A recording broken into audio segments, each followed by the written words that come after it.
Hi guys, നിങ്ങൾ സ്ഥിരം കേൾക്കുന്ന ഈ സൗണ്ടിന് എന്ത് മുഖച്ഛായാണ് നിങ്ങളുടെ മനസ്സിൽ കൊടുത്തിക്കണമെന്ന് എനിക്കറിയില്ല. പക്ഷേ ഈ സൗണ്ടിൻ്റെ യഥാർത്ഥ മുഖച്ഛായം ഇതാണ്. അപ്പോൾ എന്നെ പരിചയപ്പെടുത്താം. എൻ്റെ പേര് മുഹമ്മദ് മുസ്തഫ എന്നാണ്. പക്ഷേ എൻ്റെ ഫാദറിൻ്റെ പേര് കൊട്ടി മുസ്തഫ ജാഫർ എന്ന് വിളിക്കാനാണ് എനിക്ക് കൂടുതൽ ഇഷ്ടം. പിന്നെ എൻ്റെ നാടെന്ന് പറഞ്ഞത് മലപ്പുറം ജില്ലയിലെ കുറ്റിപ്പുറത്തിനടുത്ത് ആദവനാട് എന്ന സ്ഥലത്താണ്. പിന്നെ എനിക്ക് ഏകദേശം 22 വയസ്സ് ഏജ് ഉണ്ട്. കൂടാതെ ഞാൻ ഒരു ഡിഗ്രി ഗ്രാജുവേറ്റഡ് ആണ്. അപ്പോൾ ഗ്രാജുവേഷൻ കഴിഞ്ഞ് ഇങ്ങനെ നിൽക്കുന്നു. പിന്നെ സാധാരണ ഞാൻ സ്റ്റുഡിയോയിൽ വെച്ചിട്ടാണ് റെക്കോർഡ് ചെയ്യൽ, അതായത് ഒരു റൂമിൽ വെച്ചിട്ടാണ് റെക്കോർഡ് ചെയ്യൽ. അപ്പോൾ ബാക്ക്ഗ്രൗണ്ട് നോയ്സ് ഒന്നും ഇല്ലാതെ ഓഡിയോ റെക്കോർഡ് ചെയ്യാൻ പറ്റലുണ്ട്. ഇപ്പോൾ കുറച്ച് നാച്ചുറൽ ഫീലിലേക്ക് ആയിക്കോട്ടെ, ഒരു ഗ്യാൻ്റെ വീഡിയോ ആ ലെവലിൽ ഇതാക്കിക്കോട്ടെ വെച്ചിട്ടാണ് ഈ ഒരു സെറ്റപ്പിൽ വന്നിരിക്കുന്നത്. പക്ഷേ ആകെയുള്ളൊരു പ്രശ്നം എന്ന് വെച്ചാൽ സകലമാന സാധനങ്ങളുടെ സൗണ്ടുണ്ട്. അതായത് ഞാൻ റെക്കോർഡ് ഓണാക്കിയ മുതൽ ഇവിടെ കാക്ക, പൂച്ച, പശു, മരപ്പട്ടി, ആന, അങ്ങനെ ഇനി ഇല്ലാത്ത സാധനങ്ങളൊന്നും ഇല്ല ഇവിടെ. ഞാൻ പൊന്നു പോട്ടെ. അപ്പോൾ അത്തരം സൗണ്ടുകളൊക്കെ ഉണ്ടാവും. മാക്സിമം ഞാനത് നോയിസ് ക്യാൻസലേഷൻ ചെയ്ത് ഒഴിവാക്കാൻ നോക്കാം. എന്നാലും കാണും. അഡ്ജസ്റ്റ് ചെയ്യാം പ്ലീസ്, ഗതികേട് കൊണ്ടാണ്. ഓക്കെ. അപ്പോൾ ഞാൻ Q&A ചെയ്യുന്നുണ്ടെന്ന് പറഞ്ഞ വീഡിയോ ഇട്ടപ്പോൾ ഏകദേശം ഒരു 150ഓളം ക്വസ്റ്റ്യൻസ് ഇൻസ്റ്റഗ്രാമിലും കമൻറ്റ് ബോക്സിലൊക്കെ ആയിട്ട് വന്നു. അപ്പോൾ അത് ഓരോന്നായിട്ട് ഞാൻ ലിസ്റ്റ് ചെയ്തിട്ടുണ്ട്. അപ്പോൾ 2-3 പേരൊക്കെ 2-3 പേര് ഒരുപോലത്തെ ക്വസ്റ്റ്യൻസാണ് ചോദിച്ചിട്ടുള്ളത്. അപ്പോൾ ഒക്കെ കൂടെ ഞാൻ ഫിൽട്ടർ ചെയ്തൊരു ലിസ്റ്റ് ചെയ്ത് എൻ്റെ കയ്യിൽ വെച്ചിട്ടുണ്ട്. അപ്പോൾ ഞാൻ ഓരോ ഇതിന് ചോദ്യങ്ങൾക്ക് ആൻസർ പറയാം. ഫസ്റ്റുള്ള ചോദ്യം എൻ്റെ യൂട്യൂബ് ബാക്കപ്പ് സ്റ്റോറി പറയാനാണ്. ആക്ച്വലി നിങ്ങൾ എൻ്റെ വീഡിയോസ് കാണാൻ തുടങ്ങിയിട്ട് അറ്റ്ലീസ്റ്റ് 1 വർഷമോ അല്ലെങ്കിൽ ഒരു 1.5 വർഷമോ ഏറിപ്പോയാൽ അത്രേ ആയിട്ടുണ്ടാവുള്ളൂ. പക്ഷേ ഞാൻ യഥാർത്ഥത്തിൽ യൂട്യൂബിൽ വീഡിയോ ചെയ്യാൻ തുടങ്ങിയിട്ട് ഏകദേശം 4 വർഷത്തോളമായി. ഫസ്റ്റ് ഞാനൊരു MJ Tech എന്ന് പറഞ്ഞിട്ടുള്ള ഒരു DIY വീഡിയോസ് ചെയ്യുന്നൊരു ചാനലാണ് തുടങ്ങിയത്. അതും M4 Tech ഇൻസ്പയർ ചെയ്ത് തുടങ്ങിയതായിരുന്നു. M4 Tech ആണ് എൻ്റെ ഫസ്റ്റ് ഇൻസ്പിറേഷൻ എന്ന് പറഞ്ഞത് യൂട്യൂബിൽ കയറാനുള്ള. സോ അതായിരുന്നു ഒരു DIY ടെക്നോളജി ബേസ് ആയിട്ടുള്ള ചാനലായിരുന്നു. പക്ഷേ അതിന് ചെറിയൊരു ഇമെയിൽ പ്രോബ്ലം വന്നതോടുകൂടെ ഞാൻ ആ ചാനൽ ഒഴിവാക്കേണ്ടി വന്നു. ജസ്റ്റ് എൻ്റെ കയ്യിൽ നിന്ന് തന്നെ വന്ന മിസ്റ്റേക്കാണ്. പിന്നെ അത് ഞാൻ ഒഴിവാക്കിയിട്ട് ഒരു യുണീക്ക് നെയിമിൽ, അതായത് ആൾക്കാർ കുറച്ചും കൂടെ റിലേറ്റാക്കി മനസ്സിലാക്കാൻ വേണ്ടിയിട്ട് ഉള്ളൊരു പേര് രണ്ടാമത്തെ ചാനൽ ഇട്ടു. ഏകദേശം ഉടായ്പിൻ്റെ ദുനിയാവ് എന്നാണ് ഇതിൻ്റെ പേര്. അങ്ങനെ ആ ഒരു പേരിൽ രണ്ടാമത്തെ ചാനൽ സ്റ്റാർട്ട് ചെയ്തു. അങ്ങനെ ചാനൽ സ്റ്റാർട്ട് ചെയ്തു. ആദ്യം DIY ആയിരുന്നു ചെയ്തിരുന്നത്. പക്ഷേ ഈ DIYക്ക് ഒരു പ്രശ്നമുണ്ട്. അതായത് നമ്മൾ ക്യാഷ് അങ്ങോട്ട് ഇൻവെസ്റ്റ് ചെയ്യണം. അറ്റ്ലീസ്റ്റ് സംഗതി നമ്മൾ കയ്യിൽ കിട്ടുന്ന സാധനങ്ങൾ വെച്ച് ചെയ്യുകയാണെങ്കിലും നമ്മൾ ക്യാഷ് അങ്ങോട്ട് ഇൻവെസ്റ്റ് ചെയ്യണം. അതായത് പശക്കാണെങ്കിൽ പോലും അങ്ങനത്തെ എല്ലാ കാര്യങ്ങൾക്കും അങ്ങോട്ട് ഇൻവെസ്റ്റ് ചെയ്യണം. അപ്പോൾ എൻ്റെ സാമ്പത്തിക സ്ഥിതി വളരെ മികച്ചായതുകൊണ്ട് അത് അഫോർഡ് ചെയ്യാൻ പറ്റാത്തതുകൊണ്ടും ഞാൻ എന്ത് ചെയ്തു, അന്ന് മുഖം കാണിച്ചിട്ടൊക്കെ ആയിരുന്നു ഞാൻ വീഡിയോ ചെയ്തു തരുന്നത്. അതിൽ നിന്ന് നേരെ ഫാക്സ്ക്ക് മാറി. അതായത് ഞാൻ മുഖം കാണിച്ച് ഒഴിവാക്കിയിട്ട് ഫുൾ ഇന്ന് ചെയ്യുന്നത് പോലെ ജസ്റ്റ് ഫാക്റ്റുകൾ, എല്ലാ തരത്തിലുള്ള ഫാക്റ്റുകളും ചെയ്തിരുന്നു, ഗ്ലോബലി ഉള്ള എല്ലാതും. പിന്നെ അതിൽ നിന്നാണ് പതിയെ സ്പേസിലേക്ക് മാറിയത്. അങ്ങനെ പിന്നെ ചാനൽ അത്യാവശ്യം റീച്ചായി. ഏകദേശം 66K സബ്സ്ക്രൈബർക്ക് ആയ ടൈമിൽ എനിക്ക് മോണിറ്റൈസേഷൻ എനേബിൾ ചെയ്യാനുള്ള ഓപ്ഷൻ വന്നു. പക്ഷേ മോണിറ്റൈസേഷൻ അപ്ലൈ ചെയ്ത സമയത്ത് എൻ്റെ ഡോക്യുമെൻറ്റിൽ വന്ന ഒരു ചെറിയ മിസ്റ്റേക്ക് കാരണം ചാനൽ പൂട്ടിക്കെട്ടേണ്ടി വന്നു. അങ്ങനെ അത് ഒഴിവാക്കിയിട്ട് ആ ചാനലും ഒഴിവാക്കിയിട്ടാണ് ഇപ്പോൾ ഇന്ന് കാണുന്ന സ്പേസ് ലോകം എന്ന് പറഞ്ഞ ചാനൽ നിങ്ങളുടെ മുന്നേ ഉള്ളത്. അതായത് ഈ ചാനൽ എൻ്റെ 3ാമത്തെ ചാനലാണ്. ഓക്കെ. അത് ഉടായ്പിൻ്റെ ദുനിയാവ് എന്നുള്ള പേര് മേച്ച് വരായിട്ടാണ് ഞാൻ പിന്നെ ആ ചാനലിലെ പേര് മാറ്റിയിട്ട് സ്പേസ് ലോകം എന്നാക്കണത്. അത് ഞാൻ ചെയ്യുന്ന കണ്ടൻറ്റും മീൻസ് ചാനലിൻ്റെ പേരും ഒട്ടും മാച്ചല്ലായിരുന്നു. അങ്ങനെ ലോഗോയും ഒക്കെ അടിപൊളി ഒരു മാറ്റം വരുത്തിയിട്ടാണ് പിന്നെ ഇപ്പോഴത്തെ ഈ ചാനൽ തുടങ്ങിയിട്ടുള്ളത്. അപ്പോൾ ഇതാണ് എൻ്റെ ബാക്കപ്പ് സ്റ്റോറി. ഇപ്പോൾ 1 lakh സബ്സ്ക്രൈബിൽ അടിച്ച് നിൽക്കുന്നു. ഓക്കെ. ഇനി അടുത്ത ക്വസ്റ്റ്യനാണ്, വൈ സ്പേസ്? എന്തുകൊണ്ടാണ് സ്പേസ് എന്ന് പറഞ്ഞ ടോപ്പിക്ക് തിരഞ്ഞെടുത്തത്? അത് ഒരുപാട് പേര് ചോദിച്ചൊരു ചോദ്യമായിരുന്നു. സ്പേസ് തിരഞ്ഞെടുത്തതെന്ന് പറഞ്ഞാൽ ഞാൻ ആദ്യം ഗ്ലോബലി മൊത്തമുള്ളൊരു ഫാക്ട്സ് ആയിരുന്നു ചെയ്തിരുന്നത്. എല്ലാ സയൻറ്റിഫിക്കും എല്ലാ കാര്യത്തിലുള്ള ഫാക്ട്സും ചെയ്തിരുന്നു. അങ്ങനെ എടുക്കുന്ന സമയത്താണ് ജസ്റ്റ് ഒരു സ്പേസിൻ്റെ വീഡിയോ ചെയ്യണത്. പക്ഷേ എന്താണെന്നറിയില്ല, സ്പേസിൻ്റെ വീഡിയോ ചെയ്തപ്പോൾ ഫുൾ പിന്നെ ഭയങ്കര ക്യൂരിയോസിറ്റി ഉള്ളൊരു ടോപ്പിക്കായിരുന്നു അത്. അതായത് ജസ്റ്റ് മറ്റ് ടോപ്പിക്കുകളൊക്കെ ചെയ്യുന്നതിനെക്കാട്ടും കൂടുതൽ ഇൻട്രസ്റ്റ് തോന്നി ആ ഒരു ടോപ്പിക്കിനോട്. പിന്നെ കൂടുതൽ ഇങ്ങനെ സ്പേസ് ഇതിനെക്കുറിച്ച് പഠിക്കാൻ തുടങ്ങി. അപ്പോൾ ഏകദേശമൊക്കെ മനസ്സിലായി എൻ്റെ ഒരു പാഷൻ സ്പേസിനോടാണ്. അതായത് കൂടുതൽ എനിക്ക് അട്രാക്ഷൻ സ്പേസിനോടാണുള്ളത്. അങ്ങനെയാണ് സ്പേസിനെ കുറിച്ച് കൂടുതൽ പഠിക്കണതും ഇങ്ങനെ സ്പേസ് എന്നുള്ളൊരു കണ്ടൻറ്റൊക്കെ ഞാൻ എത്തിപ്പെടുന്നതും. പിന്നെ സ്പേസ് എന്ന് പറഞ്ഞാൽ ഭയങ്കര ക്യൂരിയോസിറ്റിയാണ്. അതായത് ഒന്ന് പഠിച്ചാൽ നമുക്ക് അടുത്ത് പഠിക്കാൻ തോന്നും. ഇങ്ങനെ ക്യൂരിയോസിറ്റിൻ്റെ ടോപ്പ് ലെവലിൽ എത്തിക്കണ ഒരു ടോപ്പിക്കും കൂടെയാണ് ഈ സ്പേസ്. അങ്ങനെയാണ് ഞാൻ സ്പേസിലേക്ക് എത്തുന്നത്.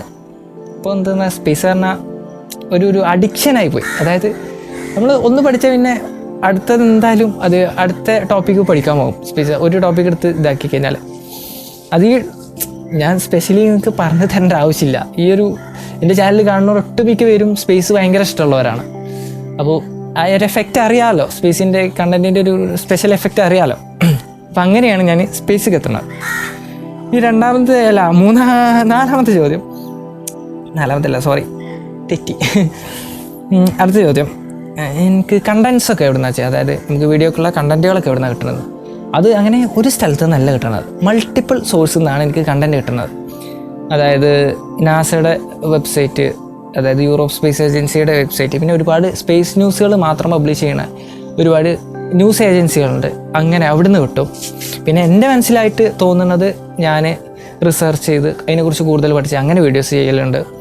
പിന്നെ ട്വിറ്ററിൽ നിന്ന് കിട്ടലുണ്ട്, ഇൻസ്റ്റഗ്രാമിൽ നിന്ന് കിട്ടലുണ്ട്. ഇതൊക്കെ ഇങ്ങനെയൊക്കെയാണ് എനിക്ക് കണ്ടൻറ്റ് കിട്ടല്. അപ്പോൾ ഇതൊക്കെ എൻ്റേതായ രീതിയിൽ പഠിച്ചത് ഫുൾ ഇതാക്കിയതിൻ്റെ ശേഷമാണ് ഞാൻ വീഡിയോ ചെയ്യാറുള്ളത്. അങ്ങനെയാണ് കണ്ടൻറ്റ് കിട്ടുന്നത്. പിന്നെയുള്ള ചോദ്യം, ക്വാളിറ്റി വീഡിയോസ്, അതായത് നമുക്ക് ക്വാളിറ്റി വീഡിയോസൊക്കെ എവിടെ നിന്നാണ് കിട്ടുന്നതെന്നാണ് അടുത്ത ചോദ്യം. ക്വാളിറ്റി വീഡിയോസ് എന്ന് പറഞ്ഞാൽ അത് ഇതുപോലെ തന്നെ മൾട്ടിപ്പിൾ സോഴ്സിൽ നിന്നാണ്. മെയിനായിട്ട് പിൻട്രസ്റ്റ്, ഇൻസ്റ്റഗ്രാമിൽ നിന്ന്, യൂട്യൂബിൽ നിന്ന്. പിന്നെ നാസയുടെയും യൂറോപ്പ് സ്പേസ് ഏജൻസിയുടെ യൂട്യൂബ് ചാനലിൽ നിന്നും കിട്ടലുണ്ട്. അതുപോലെ അവരുടെ ഒഫീഷ്യൽ വെബ്സൈറ്റിൽ നിന്നും നമുക്ക് ആവശ്യത്തിനനുസരിച്ചുള്ള വിഷ്വൽസ് ഞാൻ എടുക്കാറുണ്ട്. പിന്നെ ഒരുപാട് നമുക്ക് കോപ്പിറൈറ്റ് ഫ്രീ ആയിട്ടുള്ള ഇതുണ്ട്, അതായത് വെബ്സൈറ്റുകളുണ്ട്, പിക്സാബേ, പിക്സൽസ് എന്നൊക്കെ പറഞ്ഞിട്ട്. അപ്പോൾ അവിടെ നിന്നും കുറച്ച് ഞാൻ എടുക്കലുണ്ട്. അങ്ങനെ കൂടെ മിക്സപ്പ് ചെയ്തിട്ടാണ് ക്വാളിറ്റി വീഡിയോസ് കിട്ടുന്നത്. അടുത്ത ചോദ്യം, എഡിറ്റിംഗ് സോഫ്റ്റ്വെയർ ഏതാണ്? എഡിറ്റ് ചെയ്യാൻ എത്ര ടൈം എടുക്കും? എഡിറ്റിംഗ് സോഫ്റ്റ്വെയർ എന്ന് പറഞ്ഞത് ഞാൻ അഡോബി പ്രീമിയർ പ്രോ ആണ് യൂസ് ഇപ്പോൾ ചെയ്തുകൊണ്ടിരിക്കുന്നത്. പക്ഷേ മുൻപ് ഞാൻ ഫിലിമോർ ആയിരുന്നു യൂസ് ചെയ്തിരുന്നത്. പിന്നെ അത് അഡോബി പ്രീമിയർ പ്രോയിലേക്ക് മാറി. പിന്നെ വോയിസ് റെക്കോർഡ് ചെയ്യുന്നത് ഞാൻ അഡോബി ഒഡീഷയിലായിരുന്നു ആദ്യം ചെയ്തിരുന്നത്. ഇപ്പോൾ FL Studio എന്ന് പറഞ്ഞിട്ടുള്ള ഒരു സോഫ്റ്റ്വെയറിലാണ്. അതായത് ഞാൻ ഈ ചാനൽ തുടങ്ങിയ മുതലേ FL Studioയിലാണ് റെക്കോർഡ് ചെയ്യുന്നത്. പിന്നെ എഡിറ്റ് ചെയ്യാനുള്ള സമയം എന്ന് പറഞ്ഞാൽ അത് ഡിപ്പെൻഡ്സ് ഓൺ വീഡിയോ ലെങ്ത്ത്. അതായത് വീഡിയോ ലെങ്ത്തിൻ്റെ ടൈം അനുസരിച്ചിരിക്കും നമുക്ക് എഡിറ്റ് ചെയ്യാനുള്ള ടൈം എടുക്കുന്നത്. അറ്റ്ലീസ്റ്റ് ഒരു ഷോർട്ട്സ് ആണെങ്കിൽ ഏറിപ്പോയൊരു 30 മിനിറ്റ് അല്ലാണ്ട് 40 മിനിറ്റ്സ് അത്രേ ഷോർട്ട്സിന് വരാറുള്ളൂ. പക്ഷേ ഒരു ലെങ്ത് വീഡിയോ ആണെങ്കിൽ 1 ഡേ എന്തായാലും വരും. 1 ഡേ എന്തായാലും ഒരു ഷോർട്ട്സ് ഇത് ചെയ്യാൻ എനിക്ക് ടൈം വരാറുണ്ട്. അപ്പോൾ ഇതൊക്കെയാണ് പ്രശ്നം. യൂട്യൂബിൽ വീഡിയോ ഒക്കെ അടിച്ച് ചെയ്യുമ്പോഴുള്ള, അതായത് ഔട്ട്ഡോർ ചെയ്യുമ്പോഴുള്ള ഹലാക്കിൻ്റെ ഔലുങ്കഞ്ഞിയുടെ ഇതൊക്കെ ഇവിടെ നിന്നാണ് ഇതൊക്കെ വരുന്നതെന്ന് അറിയില്ല. ഓക്കെ, അപ്പോൾ ലെങ്തി വീഡിയോസിന് എനിക്ക് 1 ഡേ എങ്ങനെയല്ല വരും. അതായത് 1 ഡേ പറഞ്ഞാൽ കണ്ടിന്യൂ അല്ല, നമ്മൾ റെസ്റ്റൊക്കെ എടുത്ത് കണ്ടിന്യൂ ആയിട്ട് നമുക്ക് ജസ്റ്റ് അത് നോക്കിയിരിക്കാൻ പറ്റില്ലല്ലോ. അപ്പോൾ റെസ്റ്റൊക്കെ എടുത്ത് ഇങ്ങനെ ചെയ്യുമ്പോൾ 1 ഡേ. അടുത്ത ക്വസ്റ്റ്യൻ, ഫാമിലി സപ്പോർട്ടുണ്ടോ? ഫാമിലി സപ്പോർട്ട് വൻ സപ്പോർട്ടാണ്. ഫാമിലി എല്ലാ കാര്യത്തിനും, എൻ്റെ യൂട്യൂബിൻ്റെ എല്ലാ കാര്യത്തിനും വൻ സപ്പോർട്ടാണ് ചെയ്യൽ. ഈവൻ ഈ വീഡിയോ എടുക്കുമ്പോൾ പോലും എനിക്ക് റെക്കോർഡിങ്ങിന് ശല്യം ഇല്ലാതെ, വീട്ടിൽ നിന്നുള്ള സൗണ്ടുകളൊന്നും ഇല്ലാതെ സപ്പോർട്ട് തരുന്നത് എൻ്റെ വീട്ടുകാരാണ്. പിന്നെ ഞാൻ ഏകദേശം 4 വർഷമായി തുടങ്ങിയിട്ട് യൂട്യൂബ്. അന്ന് മുതൽ ഇന്ന് വരെ കട്ട സപ്പോർട്ടാണ്. ഇന്ന് 1 ലാഖ് ഞാൻ അടിച്ച് നിൽക്കുന്നുണ്ടെങ്കിലും അതിൻ്റെ വലിയൊരു സപ്പോർട്ട് എൻ്റെ വീട്ടിൽ നിന്നുള്ളതാണ്. പിന്നെ നിങ്ങളെ സപ്പോർട്ടും ഉണ്ട്. നിങ്ങൾ എൻ്റെ വീഡിയോസ് കണ്ട് സപ്പോർട്ട് ചെയ്തിട്ടില്ല എന്നുണ്ടെങ്കിൽ 1 ലാഖ് അടിക്കില്ലായിരുന്നു. എൻ്റെ വീട്ടുകാർ എന്നെ സപ്പോർട്ട് ചെയ്തിട്ടില്ല എന്നുണ്ടെങ്കിലും അടിക്കില്ലായിരുന്നു. പിന്നെ ഞാൻ എൻ്റെ ഹാർഡ് വർക്ക് ഇല്ലെങ്കിലും അടിക്കില്ലായിരുന്നു. ഓക്കെ, അപ്പോൾ ഇതൊക്കെ കൂടെ മിക്സപ്പ് ചെയ്തിട്ടാണ് നമ്മളിന്ന് 1 ലാഖിൽ നിൽക്കുന്നത്. വീട്ടുകാരെ കയ്യിൽ നിന്ന് നല്ല സപ്പോർട്ടാണ്. പിന്നെ അടുത്ത ക്വസ്റ്റ്യൻ, കല്യാണം കഴിഞ്ഞതാണോ, എത്ര കുട്ടികളുണ്ട്? ആ ചോദ്യം എനിക്ക് നന്നായി സുഖിച്ചു. ആക്ച്വലി ഗൈസ് എൻ്റെ കല്യാണം കേട്ടില്ല, അതിനുള്ള പ്രായമൊന്നും ആയിട്ടില്ല ഗൈസ്. ആകെ 22 വയസ്സേ ആയിട്ടുള്ളൂ. പിന്നെ വീട്ടിൽ അത്യാവശ്യം പ്രഷറൊക്കെ ഉണ്ട്. തെറ്റിദ്ധരിക്കണ്ട, വീട്ടുകാരല്ല ഞാൻ തന്നെയാണ്. എൻ്റെ കാര്യം ഞാൻ നോക്കണ്ടേ, ചുമ്മാ പറഞ്ഞാൽ കേട്ടോ. എനിക്ക് കല്യാണപ്രായമൊന്നും ആയിട്ടില്ല ഗൈസ്, ആകെ 22 വയസ്സിലായിട്ടുള്ളൂ. എന്നെ കണ്ടാൽ തന്നെ മനസ്സിലായിട്ടുണ്ടാവും നിങ്ങൾക്ക് കല്യാണപ്രായമൊന്നും ആയിട്ടില്ല അത്. ഓക്കെ, കല്യാണം കഴിക്കാത്തതുകൊണ്ട് കുട്ടികളില്ല. ഹാപ്പി ആയില്ലേ? പിന്നെ ബ്രോ സിംഗിളാണോ ഗേൾ ഫ്രണ്ട് ഉണ്ടോ? ഈ ക്വസ്റ്റ്യൻ കുറച്ച് കൂടുതൽ ഞാൻ കേട്ടതാണ്. കമൻറ്റ് ബോക്സിലായാലും അതുപോലെ ഇൻസ്റ്റഗ്രാമിൽ ഒഫീഷ്യലി ചോദിച്ച ചോദ്യത്തിലായാലും ഇത് ഞാൻ കുറച്ച് കൂടുതൽ കേട്ടതാണ്. സത്യം പറയാലോ, ഞാൻ സിംഗിൾ അൾട്രാ പ്രോ മാക്സ് ആണ്. സിംഗിൾ ലൈഫ് നയിക്കുന്ന ഒരു പാവം വ്യക്തിത്വമാണ്. അപ്പോൾ ഗേൾ ഫ്രണ്ട് ഇല്ല, സിംഗിളാണ്. അപ്പോൾ സിംഗിൾസിനൊക്കെ സമാധാനമായില്ലേ? ഓക്കെ, അപ്പോൾ ചോദിച്ചവരൊക്കെ ആൾമോസ്റ്റ് സിംഗിൾ ആവുമെന്ന് ഞാൻ പ്രതീക്ഷിക്കുന്നു. സിംഗിളാണ് ഗൈസ്, സമാധാനമായില്ലേ? ഓക്കെ. അടുത്തത്, ബ്രോയുടെ നിക്ക് നെയിം എന്താണ്? എൻ്റെ നിക്ക് നെയിം സാധാരണ ഈ മുസ്തഫ എന്ന് പേരുള്ളവർക്കൊക്കെ യൂണിവേഴ്സലി ഒരു ട്രൂത്ത് ആയിട്ടുള്ളത് മുത്തു എന്നായിരിക്കും. എന്നെയും മുത്തു എന്നാണ് വിളിക്കല്. സാധാരണ ഒരുവിധം മുസ്തഫ എന്ന് പേരുള്ളവരൊക്കെ മുത്തു എന്നുള്ള നിക്ക് നെയിമിലാണ് കേട്ടിട്ടുള്ളത്. അപ്പോൾ എൻ്റെ വീട്ടിൽ തന്നെ മുത്തു എന്നാണ് വിളിക്കല്. പക്ഷേ എൻ്റെ ഫ്രണ്ട്സൊക്കെ, അതായത് അത്രയും അടുത്ത ചങ്ക് ബ്രോസ്, അങ്ങനെ ചങ്ക് ബ്രോസ് എന്നൊക്കെ പറയാം, ആ ലെവലിലുള്ള എൻ്റെ ഫ്രണ്ട്സൊക്കെ എന്നെ, അത്ര അടുപ്പുള്ളവർ തന്നെ, ഫ്രണ്ട്സ് എന്നല്ല അത്ര അടുപ്പത്തിൽ തന്നെ കാണുന്ന എല്ലാവരും എന്നെ മുസ്തഫാന്നും മുത്തുന്നും കൂടി മിക്സപ്പ് ചെയ്ത് മുസ്തു എന്നാണ് വിളിക്കാറ്. എനിക്ക് ആ പേര് ഭയങ്കര ഇഷ്ടമാണ്. ഓക്കെ, അപ്പോൾ അതാണ് എൻ്റെ നിക്ക് നെയിം, മുസ്തു രണ്ടും. എനിക്ക് അടുപ്പം തോന്നുകയാണെങ്കിൽ മുസ്തു എന്ന് വിളിക്കാം, നോ പ്രോബ്ലം. അടുത്തത്, ഫേവറേറ്റ് ഫുഡ് എന്താണ്? ഫേവറേറ്റ് ഫുഡ് ഒറ്റ ഫുഡ് എനിക്ക് ആകെ ഫേവറേറ്റ് ആയിട്ട് ഉള്ളൂ. അല്ല, അതങ്ങനെയാണല്ലോ അല്ലേ, സോറി.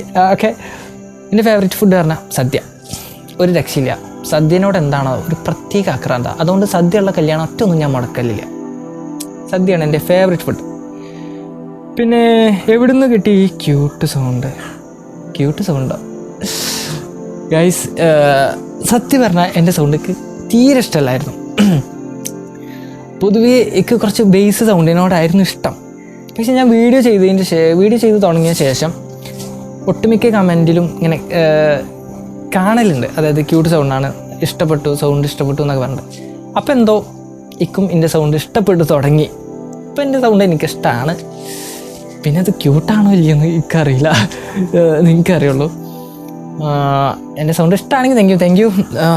ഓക്കെ, എൻ്റെ ക്യൂട്ട് സൗണ്ട് എന്ന് പറഞ്ഞപ്പോൾ ഇങ്ങനെ എവിടെ നിന്ന് കിട്ടിയെന്ന് വെച്ചാൽ, എൻ്റെ പ്രായത്തിലിങ്ങനെ ഓരോ ഘട്ടത്തിൽ നമ്മൾ സൗണ്ട് മാറുമല്ലോ, അങ്ങനെ മാറിയ ടൈമിൽ വന്നു ചേർന്നതാണ് ഈ സൗണ്ട്. നാച്ചുറലി കിട്ടിയതാണ്.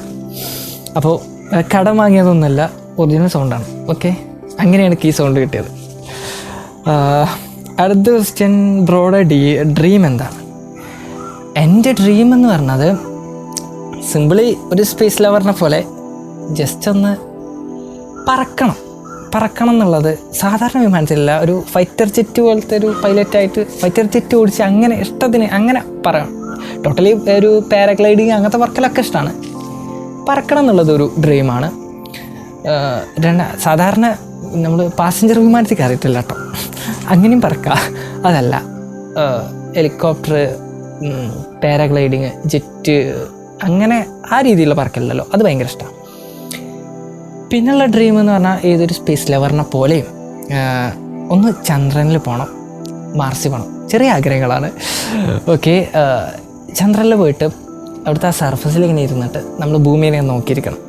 അതെന്താണെന്നറിയില്ല, ഭയങ്കര ഡ്രീമാണ്. ഈ പട്ടി ഏതാണിത്? ഇതൊക്കെയാണ് ഗൈസ് പ്രോബ്ലമൊക്കെ കേൾക്കണമെന്ന് അറിയില്ല. ബേക്കിൽ വൻ പട്ടിയുടെ അലമുറൽ ആ സാധനമാണ്.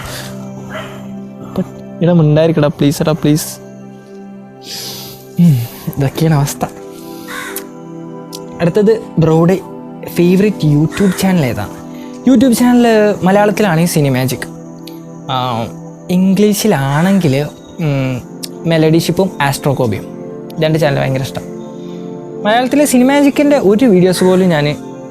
മിസ് ചെയ്യാതെ കാണുന്നുണ്ട്. എനിക്ക് ഭയങ്കര ഇഷ്ടമാണ്. എന്താണെന്ന് അറിയില്ല, അവരുടെ ആ ഒരു എക്സ്പ്ലനേഷൻ രീതി ഭയങ്കര ഇഷ്ടമാണ്. എനിക്കറിയാം സിനിമാജിക് ഇഷ്ടമാണെങ്കിൽ കമൻറ്റ് ചെയ്യുക ഗൈസ്. ഓക്കെ, എത്ര ആൾക്കാർക്ക് സിനിമാജിക് ഫാൻസ് ഉണ്ട് നോക്കട്ടെ.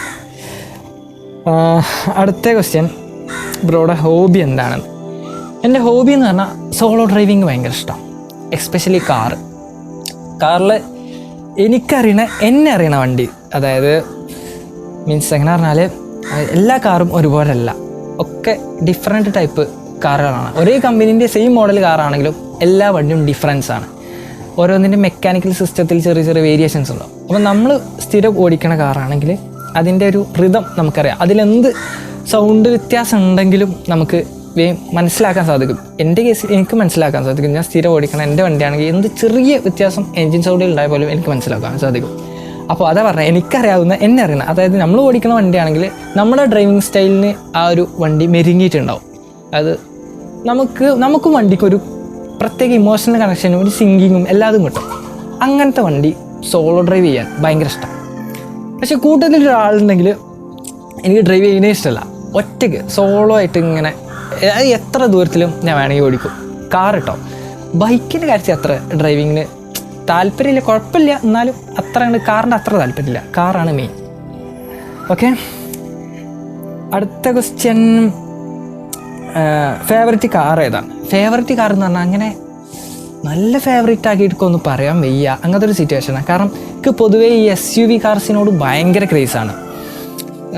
കാർ SUV എന്നല്ല, പൊതുവേ കാറിനോട് ക്രേസാണ്. അത് എക്സ്പെഷ്യലി SUV കാർസിനോട് ഭയങ്കര ക്രേസാണ്. പിന്നെ നിങ്ങൾ ചോദിച്ച സ്ഥിതിക്ക് ഫേവറേറ്റ് എന്ന് പറയാൻ ഒന്ന് റേഞ്ച് റോവറിൻ്റെ സ്പോർട്ട് എന്ന് പറഞ്ഞ മോഡൽ ഭയങ്കര ഇഷ്ടമാണ്. 2 മിസ്റ്റിബിഷി പജേറോ, അത് മാരകൈറ്റാണ്. Pajero SFX.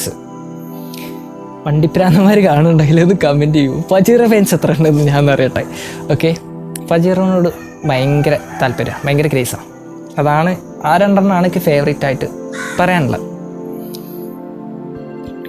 പിന്നെ ഉള്ളത് അടുത്ത ക്വസ്റ്റ്യൻ എന്താ, ഏലിയൻസ് ഉണ്ടെന്ന് വിശ്വസിക്കുന്നുണ്ടോ? ഡെഫിനറ്റ്ലി ഏലിയൻസ് ഉണ്ടെന്ന് ഞാൻ 100% വിശ്വസിക്കുന്നുണ്ട്. കാരണം നമ്മുടെ പ്രപഞ്ചം എന്ന് പറഞ്ഞാൽ ഭയങ്കര വലുതാണെന്ന് എല്ലാവർക്കും അറിയണ കേസാണ്. പിന്നെ മിൽക്കി വേ ഗാലക്സി തന്നെ കോടാനുകോടികൾ സ്റ്റാർസ് ഉണ്ട്. അതിൽ ഒരുപാട് കോടാനുകോടികളും നമ്മുടെ സോളർ സിസ്റ്റം പോലെ തന്നെ പ്ലാനറ്ററി സിസ്റ്റംസ് ഉണ്ട്. അപ്പോൾ ഇത്രയൊക്കെ ഉണ്ടായിട്ടും നമ്മുടെ ഭൂമിയിൽ മാത്രമേ ജീവനുള്ളൂ എന്ന് വിശ്വസിക്കുന്നതിൽ യാതൊരു അർത്ഥം ഞാൻ കാണുന്നില്ല. ഏലിയൻസ് ഉണ്ടെന്ന് അതുകൊണ്ട് ഞാൻ വിശ്വസിക്കുന്നുണ്ട്.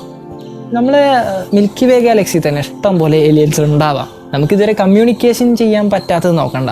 അതായത് നമ്മൾ വലിയൊരു ആഴക്കടലിൽ നിന്ന് ഒരു ഗ്ലാസ് വെള്ളം എടുത്ത് അതിൽ പഠനം നടത്തുന്ന പോലെയാണ് ഇപ്പോൾ നമ്മൾ സ്പേസിൽ നിൽക്കുന്നത്. കാലക്രമേണ നമുക്ക് ചിലപ്പോൾ അവരെ കണ്ടെത്താൻ പറ്റിയേക്കാം. പക്ഷേ അവരുണ്ടെന്ന് ഞാൻ 100% വിശ്വസിക്കുന്നുണ്ട്. എസ്പെഷ്യലി എൻ്റെ പേഴ്സണലി അവരുണ്ടെന്നാണ് ഞാൻ വിശ്വസിക്കുന്നത്.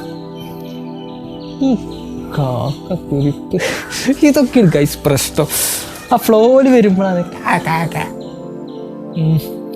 ഓക്കെ. അടുത്ത ക്വസ്റ്റ്യൻ ഫേവററ്റ് മൂവി എന്ന് പറഞ്ഞാൽ സ്പേസ് മൂവീസ്, പൊതുവേ സയൻസ് ഫിക്ഷൻ മൂവീസ് ഇഷ്ടമാണ്. അതിൽ മെയിൻ ഇഷ്ടം ദി മാർഷ്യനാണ്. മാർഷ്യനും ഇൻ്റർസ്റ്റെല്ലാർ പിന്നെ പൊതുവേ സ്പേസ് ലവേഴ്സിൻ്റെ ഒരു വികാരമാണ്. പക്ഷേ എനിക്ക് കുറച്ചും കൂടെ ഇഷ്ടം ദി മാർഷ്യനോടാണ്. അതിലൊരു റിയാലിറ്റി ഫീൽ ചെയ്യും. ഇൻ്റർസ്റ്റെല്ലാർ ഭയങ്കര ഇഷ്ടം കേട്ടോ. ഞാൻ എൻ്റെ ഫേവററ്റ് മൂവികളുടെ ലിസ്റ്റിൽ വെച്ചിരിക്കുന്ന ഒന്നാണ് ഇൻ്റർസ്റ്റെല്ലാർ. പക്ഷേ മാർഷ്യനോടാണ് എന്തോ കൂടുതൽ എനിക്ക് ഒരു അട്രാക്ഷൻ, ഇഷ്ടം തോന്നിയിരിക്കുന്നത്. അടുത്ത ക്വസ്റ്റ്യൻ, ഫിലിം എക്സ്പ്ലെയിൻ ചെയ്യാമോ? സയൻറ്റിഫിക് ഫിലിം, അതായത് സയൻസ് ഫിക്ഷൻ ഫിലിം എക്സ്പ്ലെയിൻ ചെയ്യാമോ എന്നാണ് ചോദിച്ചിട്ടുള്ളത്. അതായത് ഇങ്ങനെ സ്പേസ് വീഡിയോ ചെയ്യുന്ന ഒരാൾക്ക് ചെയ്തുകൂടെ എന്നുള്ള ലെവലിലാണ് ചോദിച്ചിട്ടുള്ളത്. അപ്പോൾ അതിൻ്റെ എനിക്ക് ഭയങ്കര ഇഷ്ടമാണ് മറ്റേ ഫിലിം ഇത് ചെയ്യാൻ, ആഗ്രഹമുണ്ട് അതായത് എക്സ്പ്ലെയിൻ ചെയ്യാൻ. പക്ഷേ എൻ്റെ ഇത് വെച്ചിട്ട്, അതായത് എൻ്റെ ഇപ്പോഴത്തെ ഞാൻ വീഡിയോ ചെയ്യുന്ന സ്റ്റൈൽ വെച്ചിട്ട് അത് ഓക്കെ ആവും എന്നൊക്കെ ഒരു കോൺഫിഡൻ്റ് ഉണ്ട്. അതായത് എൻ്റെ ഇപ്പോഴത്തെ ഞാൻ ചെയ്യുന്ന ഒരു രീതി ഉണ്ടല്ലോ, എൻ്റെ സംസാരത്തിൻ്റെ, അതായത് വീഡിയോയിൽ പറയുന്ന ഒരു രീതി ഉണ്ടല്ലോ, ആ രീതിയിൽ സ്പേസ് ഓക്കെ ആവും എന്നൊക്കെ തോന്നുന്നുണ്ട്. പക്ഷേ ഉള്ള ഒരു പ്രോബ്ലം എന്ന് വെച്ചാൽ അങ്ങനെ ചെയ്തിട്ടാൽ നല്ല കോപ്പിറൈറ്റിൻ്റെ ഇഷ്യൂ വരുന്നുണ്ട്. ഈ പൊതുവേ ഫിലിം എക്സ്പ്ലെയിൻ ചെയ്യുന്നവരൊക്കെ ഫേസ് ചെയ്യുന്ന ഒരു പ്രശ്നമാണ്. നല്ല ഇത് കോപ്പിറൈറ്റിൻ്റെ ഇഷ്യൂ നല്ല വരും. അത് എഗെയിൻസ്റ്റ് ടു യൂട്യൂബ് റൂൾസിന് എഗെയിൻസ്റ്റാണ്. അപ്പോൾ നമ്മൾ എന്തിനാണ് വെറുതെ റിസ്ക് എടുക്കുന്നത്? അതുകൊണ്ടാണ് ഞാൻ അതിന് പുറപ്പെടാത്തത്. ഓക്കെ, പൊതുവേ എനിക്ക് ഭയങ്കര ഇഷ്ടമാണ് ചെയ്യുന്നത്. പക്ഷേ ഈ കോപ്പിറൈറ്റിൻ്റെ ഒരു ഇഷ്യൂ ആലോചിച്ചിട്ടാണ് അതിമ്മ കണ്ടിരിക്കുന്നത്. ഫുൾ വള്ളി കേസുകളാണ്. അത് തലങ്ങും ബലവും കോപ്പിറൈറ്റ് അടിക്കും, ചിലപ്പോൾ ചാനൽ പോയിന്ന് വരും. അപ്പോൾ അങ്ങനെ ഒരു ഇതില്ല. അതുകൊണ്ടാണ് അതിമ്മ മുതിരാത്തത്. ഓക്കെ, പിന്നെ ഉള്ളത് എന്താണ്, യൂട്യൂബിൽ വീഡിയോ ഇടുന്നത് സന്തോഷത്തിനാണോ അതോ പണത്തിന് വേണ്ടിയാണോ? അങ്ങനെ ചോദിച്ചാൽ 50-50 അങ്ങനെ പറയാം. അതായത് പകുതി സന്തോഷം പകുതി പണം. അതായത് നമ്മൾ ഒരു വീഡിയോ ചെയ്തിട്ട് സന്തോഷത്തിന് വേണ്ടി മാത്രം വീഡിയോ ചെയ്യാം. അതായത് നമുക്ക് വേറെ ഏതെങ്കിലും സോഴ്സിൽ നിന്നൊക്കെ ഇത് കിട്ടുന്നുണ്ട്, അതായത് ഇൻകം കിട്ടുന്നുണ്ടെങ്കിൽ ഓക്കെ, സന്തോഷം മാത്രം നോക്കി ചെയ്യാം. പക്ഷെ നമുക്കൊന്നും അങ്ങനെ പ്രത്യേകിച്ച് ഇൻകം ഒന്നും ഇല്ലാത്ത ഒരാളാണെങ്കിൽ സന്തോഷം മാത്രം നോക്കി ചെയ്യുമ്പോൾ നമുക്ക് കഴിഞ്ഞു കൊണ്ടേ. അപ്പോൾ അത് നമുക്ക് വേഗം മടുക്കും അങ്ങനെ ആവുകയാണെങ്കിൽ. ഇൻ കേസ് എൻ്റേത് അങ്ങനെയാണുള്ളൊരവസ്ഥയാണ്. അപ്പോൾ എനിക്ക് സന്തോഷമുണ്ട്, പണത്തിൻ്റെ ആവശ്യമുണ്ട്, രണ്ടും വെച്ചിട്ടാണ് ഞാൻ വീഡിയോ ചെയ്യുന്നത്. പിന്നെ പണം മാത്രം ഉദ്ദേശിച്ചും ചെയ്യാൻ പറ്റില്ല കേട്ടോ, അത് ഞാൻ പറഞ്ഞുതരാം. പണം മാത്രം ഉദ്ദേശിച്ച് ചെയ്താൽ നമുക്ക് നല്ല കണ്ടൻസ് ചെയ്യാൻ പറ്റില്ല, അതുപോലെ നല്ല രീതിയിൽ വീഡിയോ മേക്ക് ചെയ്യാൻ പറ്റില്ല എന്നാണ് ഞാൻ വിശ്വസിക്കുന്നത്. അതായത് നമുക്ക് സന്തോഷം വേണം, ഇത് ചെയ്യുന്നതിൽ ഒരു ഹാപ്പിനെസ് നമുക്ക് കിട്ടണം, എന്നാൽ മാത്രമേ നമുക്ക് യൂട്യൂബ് ചാനൽ ഇങ്ങനെ മുന്നോട്ട് കൊണ്ടുപോകാൻ പറ്റുള്ളൂ. യൂട്യൂബിൻ്റെ ഒരു രീതി വെച്ചിട്ട് അങ്ങനെയാണ്. അപ്പോൾ എനിക്ക് രണ്ടുമുണ്ട്, 50-50. ഓക്കെ, പണം വേണം, സന്തോഷം വേണം. സന്തോഷമാണ് മെയിൻ. പണം കിട്ടിയാലേ മുന്നോട്ട് പോവുള്ളൂ, ജീവിതം അല്ല ബാക്കി കാര്യങ്ങളൊക്കെ മുന്നോട്ട് പോവുള്ളൂ.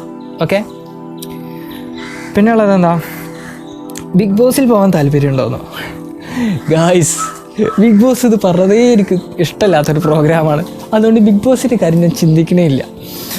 ബിഗ് ബോസിലൊക്കെ എന്നെ എടുക്കുക എന്ന് പറഞ്ഞാൽ ഞാനൊക്കെ ഏത് ലെവലിൽ എത്തണം അങ്ങനൊന്നും ഞാൻ പറഞ്ഞില്ല. ആക്ച്വലി ബിഗ് ബോസ് എന്ന് പറഞ്ഞാൽ പ്രോഗ്രാം എനിക്ക് ഇഷ്ടമല്ല, പേഴ്സണലി ഇഷ്ടമല്ല. തേങ്ങ വേണം തോന്നുന്നു.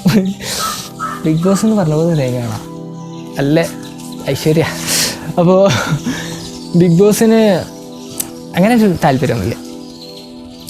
അടുത്ത ചോദ്യം, ബ്രോയുടെ ഫേവറേറ്റ് ഫുട്ബോൾ ടീം ഏതാണ്, പ്ലെയർ ഏതാണ്? അങ്ങനെ സ്പോർട്സിനോട് വലിയൊരു താല്പര്യമില്ലാത്ത ആളാണ്, എന്നാലും ടീമൊക്കെ ഉണ്ട് കേട്ടോ സ്വന്തമായിട്ട്. ബ്രസീലിനോടൊരു താല്പര്യമുണ്ട്, കുറച്ച് ഇഷ്ടമുള്ളൊരു ടീം ബ്രസീലാണ്, നെയ്മർ. എന്ന് വെച്ചാൽ ഞാൻ കട്ട ആരാധകനോ ഇതൊന്നുമല്ല, ഫിഫൻ്റെ ടൈമിൽ മാത്രം ഒന്ന് കാണും, അത്രേ ഉള്ളൂ. അല്ലാതെ കാര്യമായിട്ട് ഫുട്ബോളിനോട് ഇത്ര മലപ്പുറംകാരനായിട്ട് എന്തുകൊണ്ട് ഫുട്ബോളിനോട് ആക്രാന്തില്ല എന്ന് വിചാരിക്കരുത്. ഫുട്ബോൾ ഇഷ്ടമാണ്, കളിക്കാറൊക്കെ ഉണ്ട് വല്ലപ്പോഴൊക്കെ. പക്ഷേ ചെറുപ്പത്തിലൊക്കെ അല്ല, കോവിഡിന് മുന്നൊക്കെ നല്ല ഫുട്ബോൾ കളിച്ചിട്ടുണ്ടായിരുന്നു. പക്ഷേ ഇപ്പോൾ എന്തോ കോവിഡിന് ശേഷം അത്ര അങ്ങോട്ട് കളിക്കാനുള്ളൊരു മൈൻഡും കിട്ടിയിട്ടില്ല, ഫ്രീ ആയിട്ടില്ല, ഒക്കെ കൂടെ ടോട്ടലി ഇങ്ങനെ ആയിട്ട് പിന്നെ സയൻസ് മാത്രമേ ഇപ്പോൾ പോകണുള്ളൂ, എന്താണെന്നറിയില്ല. ഓക്കെ, പിന്നെ മലപ്പുറത്തുകാരൻ എന്നുള്ള ലെവലിൽ ഫുട്ബോൾ ഉള്ളിൽ കിടക്കുന്നുണ്ട്, പക്ഷേ കാര്യമായിട്ട് അങ്ങനെ ഇൻട്രസ്റ്റ് ഇല്ല എന്നുള്ളൂ. അപ്പം അങ്ങനെയാണ്. പിന്നെയുള്ള ചോദ്യം, ഫേവറേറ്റ് IPL ടീം കൊൽക്കത്ത. അതും ഇതുപോലെ തന്നെ വലിയ മീൻസ് കളി കാണാനും അങ്ങനത്തെ ക്രിക്കറ്റിനും വലിയ ഇൻട്രസ്റ്റ് ഇല്ല, എന്നാലും ആദ്യത്തെ ഒരു രീതിയിലാണ് ഞാൻ പറഞ്ഞത്. ആദ്യമൊക്കെ കൊൽക്കത്തൊക്കെ ഭയങ്കര ഇതായിരുന്നു, ഇപ്പം അങ്ങനെ കാര്യമായിട്ട് ശ്രദ്ധിക്കലൊന്നുമില്ല സ്പോർട്സിൻ്റെ കാര്യം. പിന്നെ സ്പോർട്സിൽ ഷോർട്സ് ചെയ്യാമോ എന്ന് ചോദിച്ചിട്ടുണ്ട്. സ്പോർട്സിൽ മെയിനായിട്ട് ഞാൻ ഇൻട്രസ്റ്റ് ഇല്ലാത്തൊരു ഏരിയയിൽ വന്നിട്ട് കൈ വെച്ചിട്ടുണ്ടെങ്കിൽ ആൾക്കാരുടെ അടുത്ത് പഞ്ഞിക്കിടും. ഇൻട്രസ്റ്റ് ഇല്ലാത്തൊരു ഏരിയയിൽ ഞാൻ വീഡിയോ ചെയ്താൽ എത്രത്തോളം പെർഫെക്റ്റ് ആയിക്കോളുന്നില്ല. പിന്നെ നമ്മൾ കണ്ടിന്യൂ ചെയ്ത് പോകാൻ പറ്റില്ല ഇൻട്രസ്റ്റ് ഇല്ലാത്തൊരു ഏരിയയിൽ നമ്മൾ വീഡിയോ ചെയ്തിട്ടുണ്ടെങ്കിൽ. അപ്പോൾ സ്പോർട്സിനെ കുറിച്ച് അതാണ് ഞാൻ വീഡിയോ അങ്ങനെ ചിന്തിച്ചില്ല. ഓക്കെ, പിന്നെ സ്പോർട്സിലൊക്കെ വീഡിയോസ് ചെയ്യുന്ന മലയാളം യൂട്യൂബേഴ്സ് ഇഷ്ടം പോലെ ഉണ്ടല്ലോ. പിന്നെ നമ്മളായിട്ട് എന്തിനാണ് അങ്ങോട്ട് വെറുതെ ഇടിച്ച് കയറുന്നത്? നമുക്ക് നമ്മളെ ഏരിയ തന്നെ ഇല്ലേ ചെയ്യാൻ ഇഷ്ടം പോലെ, സ്പേസ് തന്നെ ഉണ്ടല്ലോ. സ്പേസിൽ നമുക്കൊരു ഇതിൽ പിടിച്ച് നിൽക്കാൻ പറ്റുമെങ്കിൽ അതല്ലേ നല്ലത്. നമ്മൾ ഇൻട്രസ്റ്റ് ഉള്ളൊരു ഏരിയയിൽ നിൽക്കില്ലല്ലോ അല്ലേ, അതല്ലേ നല്ലത്. ഓക്കെ, പരമച്ചെക്ക് നാവ് നിൽക്കുന്നുണ്ട്. മറ്റേ സാധാരണ വീഡിയോ ചെയ്യുമ്പോഴാണെങ്കിൽ നമുക്കത് കട്ട് ചെയ്തിട്ട് ഒഴിവാക്കാം. ഈ ഫേസ് കാണിച്ച് ചെയ്യുമ്പോൾ അത് കുറച്ച് പാടാം, ചിലപ്പോൾ വീഡിയോ സിങ്കായി കിട്ടാൻ ഭയങ്കര ഇടങ്ങാറാണ്. അപ്പോൾ അങ്ങനത്തെ മിസ്റ്റേക്കൊക്കെ ഉണ്ടാവും, മാക്സിമം അഡ്ജസ്റ്റ് ചെയ്യാം. പിന്നെ ഉള്ള ഒരു കാര്യം എന്ന് പറഞ്ഞാൽ ഞാൻ കുറേ കാലത്തിന് ശേഷമാണ് ക്യാമറയ്ക്ക് മുന്നിൽ വരുന്നത്. അതായത് നേരിട്ട് ഫേസ് കാണിച്ച് വീഡിയോ ചെയ്യണം. അപ്പോൾ ഈ ക്യാമറ നോക്കിയിട്ട് അങ്ങനെ സംസാരിക്കാൻ പറ്റണില്ല. അതായത് നമ്മൾ ഒരാളെ മുഖത്ത് നോക്കി സംസാരിക്കണ പോലെ അല്ലല്ലോ ക്യാമറ നോക്കി സംസാരിക്കുമ്പോൾ. അത് കുറച്ച് ബുദ്ധിമുട്ടുണ്ട്. അതാണ് ഞാൻ അങ്ങോട്ടും ഇങ്ങോട്ടൊക്കെ നോക്കിയിട്ട് ഇങ്ങനെ ഇതാക്കണം. ക്ഷമിക്കുക, ആ ഒരു പ്രശ്നം കൊണ്ടാണ്. ഞാൻ മാക്സിമം ക്യാമറയെ നോക്കാൻ ശ്രമിച്ചിട്ടുണ്ട്, എന്നാലും അറിയാതെ ആ പറഞ്ഞതിലിടക്ക് കണ്ണ് അങ്ങോട്ടും ഇങ്ങോട്ടൊക്കെ പോകും. അങ്ങനെ ഒരു പ്രശ്നമുണ്ട്. അപ്പോൾ ഇത്രയൊക്കെ തന്നെ മെയിനായിട്ട് ക്വസ്റ്റ്യൻസ് ഉണ്ടായിട്ടുള്ളൂ. അപ്പോൾ ക്വസ്റ്റ്യൻസ് തീർന്നു. പിന്നെ പറയാനുള്ളത്, നമ്മുടെ ചാനലിൽ കുറച്ച് മാറ്റങ്ങൾ കൊണ്ടുവരാൻ ഞാൻ ആഗ്രഹിക്കുന്നുണ്ട്. അതൊന്ന് മെയിനായിട്ട് കണ്ടൻറ്റായിട്ട് പറയണമെന്നൊക്കെ തോന്നി. അതായത് നിങ്ങളെ സജഷൻസ് കൂടെ ചോദിച്ചിട്ട് അത് ചെയ്യാൻ. ഷോർട്സ് നമ്മളെ സാധാരണ ഇത് പോണ പോലെ തന്നെ ചെയ്യും. അതായത് ഇപ്പോൾ എങ്ങനെയാണോ നമ്മൾ ഷോർട്സ് ചെയ്യണത് അതുപോലെ ചെയ്യാമെന്നുള്ളൊരു പ്ലാനാണ്. സെയിം രീതിയിൽ ഷോർട്സ് പോകും. പക്ഷേ ലെങ്തി വീഡിയോസിന് വരുമ്പോൾ ലെങ്തി വീഡിയോസ് നമ്മൾ ഫേസ് കാണിച്ചിട്ട് സ്പേസും റിലേറ്റഡ് ആയിട്ടുള്ള കണ്ടൻസും ചെയ്യുക. അതുപോലെ സയൻറ്റിഫിക് എക്സ്പ്ലോറേഷൻസ് ആൻഡ് റിസർച്ച് അങ്ങനത്തെ കാര്യങ്ങൾ, അതായത് പരീക്ഷണങ്ങൾ, അതുപോലെ കെമിസ്ട്രിയിലും അങ്ങനത്തെ എല്ലാ കാര്യത്തിലും. സ്പേസ് മെയിനാണ്, അത് വേറെ, അത് നമ്മുടെ ചാനലിൻ്റെ മെയിൻ ഘടകമാണ്. എന്നാലും സയൻറ്റിഫിക് ആയിട്ടുള്ള കാര്യങ്ങൾ കൂടെ കൂടുതൽ ഇൻക്ലൂഡ് ചെയ്യാൻ നോക്കുന്നുണ്ട്. പിന്നെ മെയിനായിട്ട് സ്പേസിൻ്റെ കാര്യങ്ങളായിരിക്കും ചെയ്യുക. എന്നാലും നമ്മൾ സയൻസിൻ്റെ ഇതും കൂടെ കുറച്ച് ഇൻക്ലൂഡ് ചെയ്യുന്നതിനെ കുറിച്ച് നിങ്ങളുടെ അഭിപ്രായം. ഷോർട്സിൻ്റെ കാര്യമല്ല കേട്ടോ പറഞ്ഞത്. ഷോർട്സ് മാക്സിമം നമ്മൾ സെയിം രീതിയിലായിരിക്കും ചെയ്യുക. എന്നാലും ഇടയ്ക്കതിൽ നല്ല നല്ല കണ്ടൻറ് ഉണ്ടെങ്കിൽ നമ്മൾ സ്പേസിൻ്റെ സയൻസ് റിലേറ്റഡ് ആയിട്ടുള്ള കണ്ടൻറ്റും കയറ്റും. പക്ഷേ ഇപ്പോഴുള്ള രീതിയിൽ തന്നെ ആയിരിക്കും ഷോർട്സ് പോവുക.